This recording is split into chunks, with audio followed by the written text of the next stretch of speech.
Bismillahirrahmanirrahim. Assalamualaikum warahmatullahi wabarakatuh. Alhamdulillahil karimul jawad. Wassalatu wassalamu ala sayyidina Muhammadin sirri hayatil wujud wassababil a'zam likulli mawjud.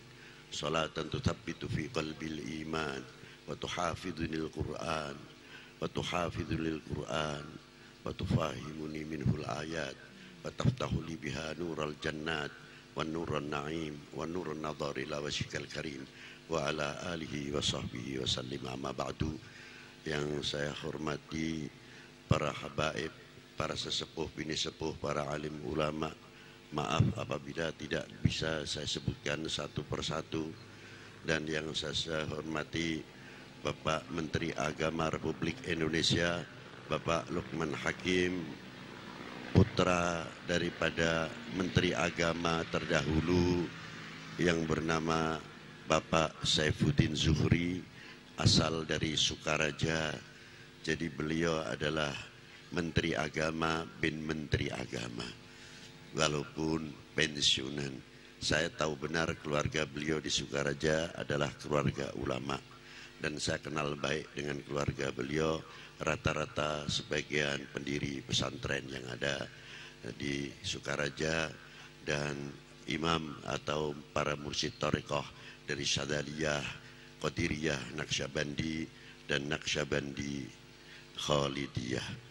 Yang saya hormati para bapak-bapak dari instansi pemerintahan, sipil, TNI, Polri yang selalu kami banggakan, dan yang saya hormati Bapak para takmir masjid, para pekuncen dari Wali Sembilan yang hadir pada sore hari ini untuk mengadah kedua telapak tangan rahmat dari Allah Ta'ala yang diberikan kepada para aulianya, khususnya As-Sayyidi As-Sayyid As-Syarif Ahmad Rahmatillah bin Ibrahim Asmaraqandi. Kami ini golongan orang-orang yang sangat dahaga. Saya pernah membaca kitab, di kitab Khattabil Mimbariyah, ada seseorang yang datang kepada baginda Nabi SAW. Begitu datang langsung, mata sa'ah ya Rasulullah, kapan yaumil qiyamah tiba? Dijawab oleh Rasulullah SAW, ma'adattulaha, apakah engkau sudah siap sedia kalau menghadapi yaumul qiyamah? La ya Rasulullah, wala min kabiri siyami wala min kabiri salati, bukan saya banyak solatnya atau kita banyak puasa illa Ramadan, itulah terkecuali saya cinta kepada Allah. Yang kedua, saya cinta kepada Rasulnya, saya cinta kepada Abi Bakr Siddiq, saya cinta kepada Umar bin Al-Khattab.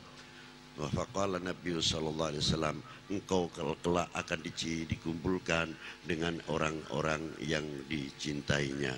Kata sahabat Anas, tidak ada sebahagia setelah mendengar sabda Nabi, manusia kelak akan dikumpulkan dengan orang-orang yang dicintainya. Walaupun amalku tidak sesuai dengan orang-orang yang dicintainya. Berbahagialah kita semua pada sore hari ini kita berkumpul menghadap seseorang yang sudah dipanggil oleh Allah Subhanahu wa Ta'ala keharibaannya. Insya Allah beliau itu yang telah berhasil bisa mampu menjawab ketika ditanya man rabbuka wa man nabiyuka wa ma imamuka wa ma kiblatuka, tapi tidak ditanya wa ma partenuka. Maaf. Beliau bisa menjawab konsekuensi Allahu Rabbi wahdahu la syarikalah. Ketika ditanya Imamil Qur'ani, ahli membaca Al-Quran. Ketika dijawab siapa nabimu, Muhammad ibni Abdullah, ahli salawat dan mengikuti sunnahnya dan tarekohnya. Dan ketika ditanya siapa temanmu, sungguh ini yang sangat bijaksana. Teman-temanku adalah mukminin wal mukminat, muslimin wal muslimat. Mengapa dia sampai sekarang dengan jawaban itu masih bisa mempersatukan umat? Konsekuensi jawaban ikhwani minal mukminin wal mukminat wal muslimin wal muslimat. Kita malu sebetulnya hari ini berkumpul. Ada al-fulan, al-fulan, al-fulan, al-fulan, al-habaib min dzurriyyati Rasulullah sallallahu alaihi wasallam, dan duriyah para tokoh-tokoh wali 9, dan duriyah tokoh-tokoh mukminin muslimin yang mendapat penghargaan dari Allah selalu dipanggil ya ayyuhalladzina amanu. Karena sebab siapa? Karena kami mengikuti Rasulullah sallallahu alaihi wasallam. Seandainya kami ini tidak mengikuti Rasulullah, mana mungkin dipanggil oleh Allah Ta'ala, dipanggil ya ayyuhalladzina amanu. Jasa siapa? Mestinya ketika kita dipanggil oleh Allah Ta'ala di dalam Al-Quran, bacaan Al-Quran, ya ayyuhalladzina amanu, bukan mengadahkan kepala, tapi apa? Menundukkan kepala. Haya'um billah, malu kepada Allah Subhanahu wa Ta'ala, malu kepada baginda Nabi sallallahu alaihi wasallam. Luar biasa panggilan tersebut. Dibuktikan satu duriyah yang baru kita hadapi, Sunan Ampel. Ya maklum kalau ada pendapat sunan-sunan itu manakibnya masih fiktif. Yang ada kan Sunan Bukhari itu ada, Sunan Muslim ada, lalu Sunan Senasai juga ada. Oh betul. Tapi ingat, jangan menunjukkan kebodohannya, tolong. Imam Bukhari itu hidup 2 abad setelah Nabi. Imam Nasai dan lainnya sama. Sebetulnya yang tepat menjadi sunan itu Abi Bakrin Siddiq, Umar ibn al-Khattab, Uthman bin Affan, Ali bin Abi Talib. Sunan siapa? Abi Bakrin Siddiq, yang tahu persis kehidupan Rasulullah, bagaimana sholatnya Rasulullah, bagaimana duduknya Rasulullah, bagaimana sujudnya Rasulullah, bagaimana rukuknya Rasulullah. Kalau kami ini kan tahu sujud dari ulama, cara sujudnya, cara rukuknya. Jadi sholat kita itu tidak terlepas minat tawasul. Karena apa? Tidak menjumpai langsung sholatnya Rasulullah Shallallahu Alaihi Wasallam. Mestinya beliau yang bikin Sunan Abi Bakrin, tapi nyatanya siapa yang lebih tepat? Dikumpulkan oleh para beliau dan dibawa sunan-sunan itu, walaupun tidak tertera pengamal isi daripada Sunanil Mustafa Sallallahu Alaihi Wasallam. Beliau masih bisa mempersatukan umat. Ketika kita kumpul di sini, saya malu tadi. Saya ingin dakwah. Setiap di mimbar menginginkan orangnya banyak, tapi terkadang kefakhran tumbuh di hati kita. Sombong benar. Ketika kita datang, sudah begitu saja orang bergumul, luar biasa menyambut kita, umpamanya hati terkadang tersentuh. Baru tahu kamu sama saya. Inilah penyakit gulub yang ada pada diri kita. Kalau dicium tangannya, yang tidak mencium tangan kayaknya, belum tahu sama dia, belum tahu, belum kenal sama saya. Ini penyakit hati yang selalu ngurek di hati kita semuanya. Ketika kita salaman kepada siapa, baru kita begini. Beliau tidak begitu. Beliau orang mutawadhi, orang yang soleh, masih bisa mengumpulkan. Begitu kita duduk bersama ini, tidak pernah berkata, partimu apa? Kelambimu sopo? Pilihanmu sopo? Bersama-sama beliau masih bisa mengajak tauhid, la ilaha illallah. Tidak cukup dari itu saja, dikenalkan Muhammad Rasulullah Sallallahu Alaihi Wasallam, masih berdakwah di dalam kuburnya. Kita mau mengajak anak-anak kita habis maghrib baca Yasin, baca ratib, entah itu ratibul haddad, entah ratibul atas, entah ratibul idrus, dan aurat-aurat yang lain, sangat sulit. Tapi beliau sudah 500 tahun sekian meninggalnya beliau, masih bisa mempersatukan umat, masih bisa pengayom umat. Inilah yang disebut bagian daripada hadis Rasulullah sallallahu alaihi wasallam, innama ahli baiti kamathali safinatun nuh wa man raqibaha najah wa man takhallafa anha halak. Beliau safinatun nuh fil aqidah. Beliau Safinatin Nuh fil mahabbah. Beliau Safinatin Nuh dalam ilmu pengetahuan intelektual. Dia Safinatun Nuh yang membawa ekonomi. Beliau Safinatin Nuh yang membawa ilmu pengetahuan. Datang dengan para pewaris-pewaris dahulu dari mulai abad kedua. Min hijratun Nabi sallallahu alaihi wasallam. Siapa di antara beliau-beliau yang masuk? Seperti Fatimah Sahib Leran 470 Hijriah. Datang lagi mulai Al-Imam Jamaluddin Husain dengan beberapa rombongan-rombongannya yang disebut Al-Maghribi lebih daripada 90. Pimpinan Malik Ibrahim, pimpinan Ibrahim Asmarokodi, lebih 400 ulama Al-Maghribiyun yang masuk Indonesia. Menjadi siapa? Safinatun Nuh, Safinatun Nuh, Safinatun Nuh. Ahli Bait Rasulullah. Sampai di dalam kuburnya, siapapun yang ada di Indonesia ini, dari mulai Malik Ibrahim, Muhammad Ainul Yaqin, dari Imam Ahmad Rahmatillah, Syed Hashim Syed Derajat, Syed Ibrahim Syed Bonang, Syed Zainal Abidin Syed Demak, Syed Abdul Fattah, Syed Abdurrahman Raden Syahid, Maulana Syarif Hidayatullah, sampai sekarang belum habaib-habaib yang lain dan pewaris-pewaris Nabi sallallahu taala alaihi wasallam masih bisa memberikan makan kepada orang yang hidup. Kita apa? Itulah kehidupan para Safinatin Nuh. Bisa mengayomi umat, bisa menjadi peredam, bisa menjadi lem atau perekat-perekat umat yang memberikan contoh-contoh yang luar biasa. Yang ada di Indonesia ini menjadi benteng-benteng kesatuan dan persatuan yang sulit untuk dipecah belah.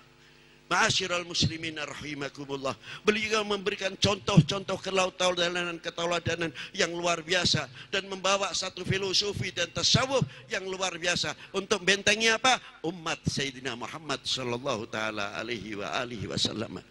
Saya kagum kepada para beliau. Hidupnya kompak, rukun, luar biasa. Di Indonesia ini yang dibawa oleh para waliullah khususnya ahli bait Nabi sallallahu taala alaihi wasallam. Saya ditanya, "Beb, keistimewaannya lihat laut itu apa?" Saya tidak mau berbicara yang muluk-muluk. Sini habaib banyak yang alim. Tapi awam itu ribuan. Al-awam ribuan. Kalau saya menggunakan bahasa habaib, maaf saja. Mungkin jarang yang paham. Tapi saya bahasa awam, insya Allah panjang dengan kata sing paham. Nah, dari itulah ma'asyiral muslimin rahimakumullah, apa yang ada para beliau yang hidup luar biasa. Dari mulai saya terangkan lagi Al-Imam Jamaluddin Husain, kembali lagi. Anak-anaknya 12, tidak satu pun yang tidak menjadi wali minal auliyaillah. Diteruskan sampai pada Imam Ahmad Rahmatillah. Begitu pula anaknya satu pun tidak ada yang tidak menjadi ulama wali min auliyaillah. Sampai diteruskan beberapa ulama-ulama yang lain. Dari turunan-turunan para beliau-beliau yang ada intisyar, yang ada di Indonesia khususnya. Beruntunglah untuk kami di Indonesia ini banyak dipagari oleh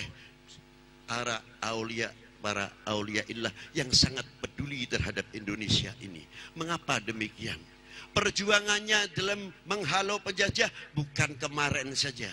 Perlu saya ceritakan dari mulai zaman Pasai, Aceh, mulai dihantam oleh Portugis, sunan-sunan pada waktu dahulu sudah cukup berjuang luar biasa. Begitu juga sampai jatuhnya Malaka tahun 1511. Berapa korban ulama di Malaka?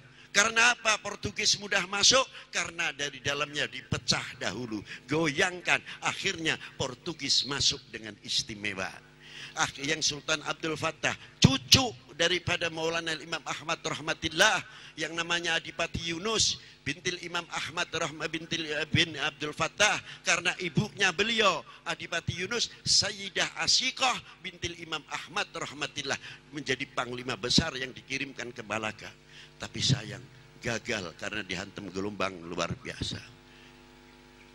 Portugis tidak puas bisa menguasai Malaka sampai ke Maluku, sampai Ternate. Tapi alhamdulillah di sana ada kakak Maulana Syarif Hidayatullah, Maulana Babullah bin Imaduddin Abdullah bin Ali Nurul Alim bin Jamaluddin Husain.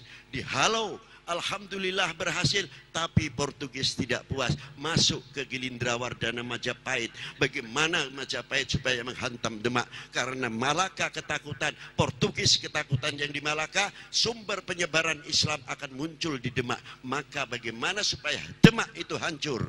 Maka mempengaruhi Gilindrawardana sampai Patih Udoro. Tapi di zaman Sultan Abdul Fattah mampu dibendung. Tidak cukup dari itu, sampai ke Sunda Kelapa, Sultan Trenggono mengirimkan Maulana Syarif Hidayatullah, bisa membendung di Sunda Kelapa dan berhasil satu kemenangan hingga menjadi nama Jayakarta, sekarang menjadi Jakarta. Kalau begitu para aulia dahulu tidak diam saja, Bib. Jelas para pejuang yang cukup andil besar di Indonesia ini. Ma'asyiral muslimin rahimakumullah. Tidak cukup dari itu saja, sampai di Demak. Tapi sayang, apa yang terjadi setelah wafatnya Sultan Trenggono? Yang isinya benceng cewek. Akhirnya kerajaan Demak mudah dipatahkan, berpindah, hancur. Saya khawatir, wahai bangsaku yang kubanggakan, khususnya umat Islam yang ada di Indonesia ini. Wa antumu ayyuhas sadah min sadatunal alawiyin. Saya khawatir sekali. Dari dahulu sudah digoyang luar biasa.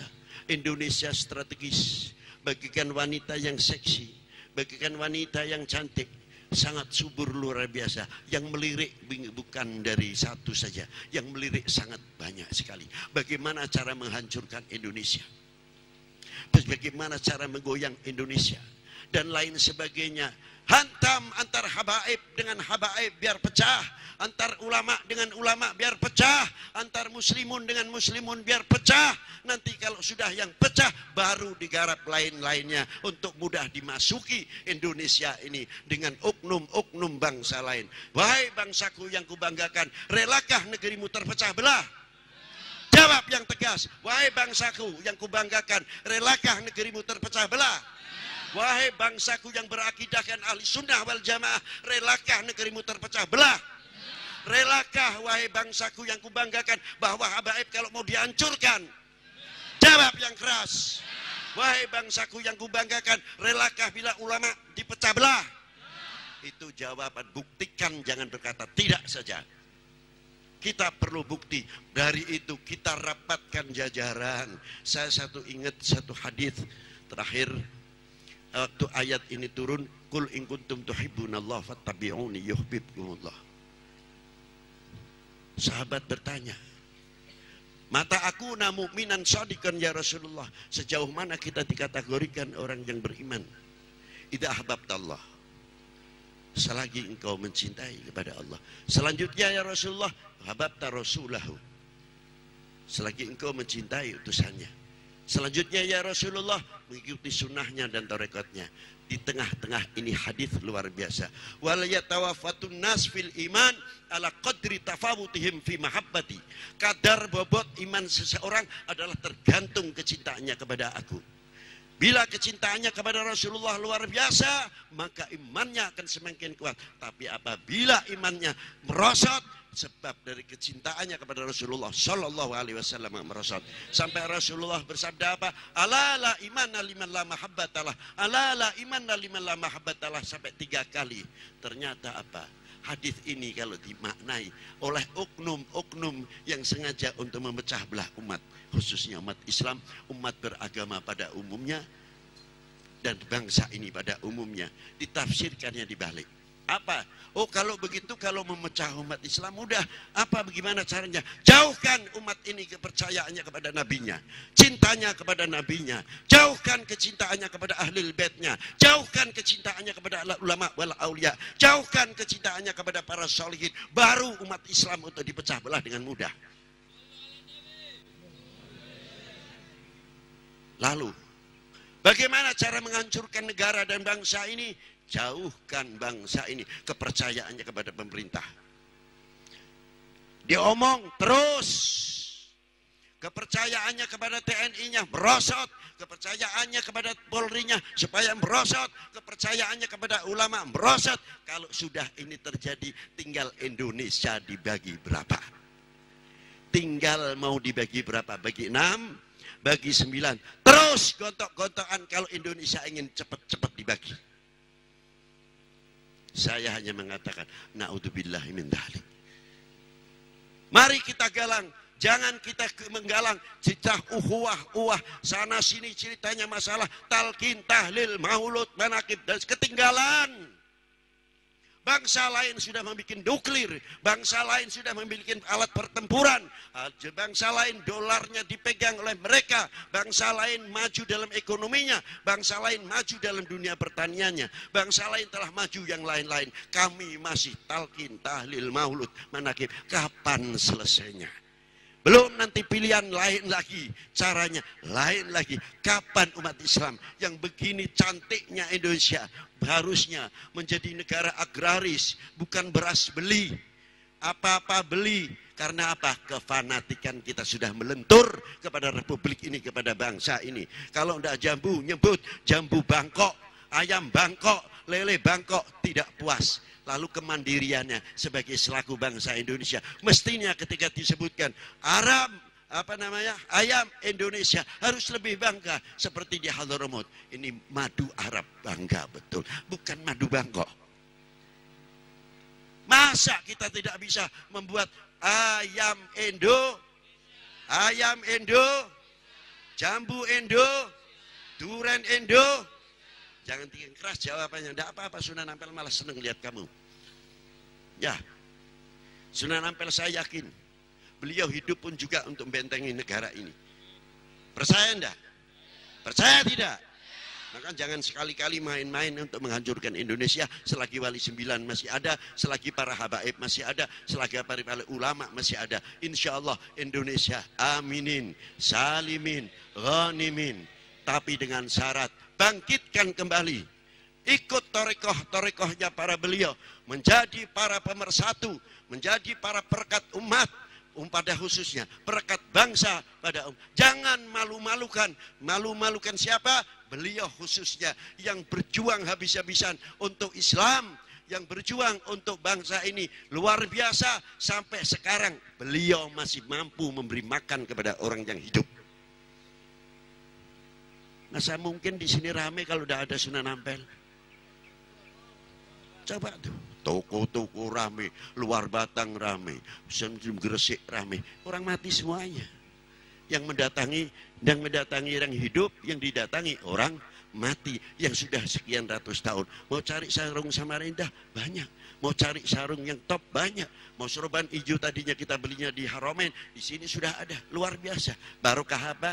Berkatnya orang yang mati dekat kepada Allah Subhanahu wa Ta'ala.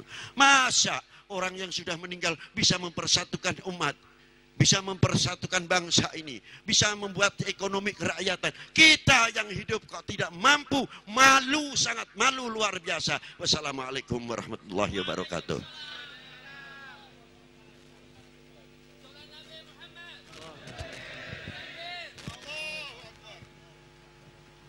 Acara yang terakhir, qiraatul doa yang akan dibacakan oleh beliau Al-Mukarram Hadratus Ahad Habib Lutfi bin Yahya.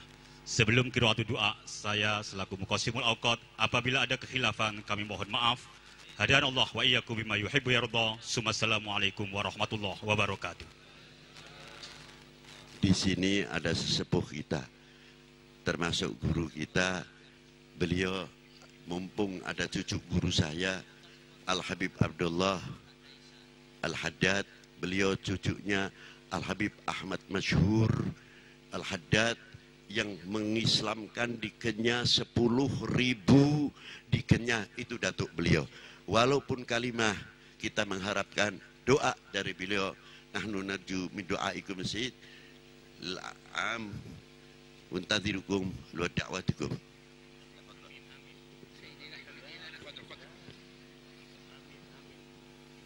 اللهم صل على سيدنا محمد في الأولين، اللهم صل على سيدنا محمد في الآخرين، اللهم صل على سيدنا محمد في الملأ الأعلى يوم الدين، اللهم صل على سيدنا محمد صلاة يتجدد بها سروره ويتضاعف بها حبوره ويشرق بها على قلوبنا نوره. اللهم أكرمنا ولا تهنا، أعطنا ولا تحرمنا، أثرنا ولا تؤثر علينا، لا تجعل الدنيا أكبر همنا ولا مبلغ علمنا ولا النار مصيرنا. اللهم إنا قد حضرنا هذا المقام المبارك، نسألك يا الله ما تنزلت فيه من رحمات وبركات وإمدادات أن تمدنا بها، تمد بها قلوبنا وأرواحنا، تمد بها أسرار قلوبنا وأرواحنا، تمد بها ببركتها أولادنا وأزواجنا وذرارينا وبيوتنا ومن معنا. اللهم لا تخرجنا من هذا المقام إلا بذنب مغفور وعمل صالح مقبول. اللهم اغفر ذنوبنا، اللهم استر عيوبنا، اللهم اكشف كروبنا، اللهم ارحم موتانا، اللهم استجب دعانا، اللهم اشف مرضانا. اللهم هذه أكفنا رفعناها إليك فلا تردها خائبا وقد لجأنا إليك، تشفعنا بك وبرسولك سيدنا محمد وبصاحب بيت حبيبنا أحمد رحمة الله. نسألك يا الله أن تتنزل علينا هذه الرحمات وأن تعومنا وتشملنا وتشمل بيوتنا وقرانا ومدنا وأهل أندونيسيا أجمعين، تجعل فيها الأمان والرخاء والسعة في الأرزاق يا أرحم الراحمين، يا أكرم من سجاد بالعطايا. تبارك لنا ما بقي من شهر شعبان، تبلغنا رمضان، ترزقنا فيه الصيام والقيام على الذي يرضيك عنا، تبلغنا ليلة القدر وتعظم لنا فيها الأجر، تغفر ذنوبنا وتسر عيوبنا يا أكرم من سجاد بالعطايا. هذه مطايانا وهذه حاجاتنا أوقفناها بين يديك فلا تردنا خائبين يا أرحم الراحمين. ونسألك خذنا الخاتمة إذا دنت الآجال، تجعل آخر كلامنا من الدنيا لا إله إلا الله، عليها نحيا وعليها نموت وعليها نبعث من الآمنين آمين. وعلى هذه النية وكل صالحة بالفتوح والمنوح والتوبة النصوح وصلاح الجسد والقلب والروح، وأن الله يكشف الغمة عن هذه الأمة ويرفع عنها كل بلية وأذية. وبسر الفاتحة.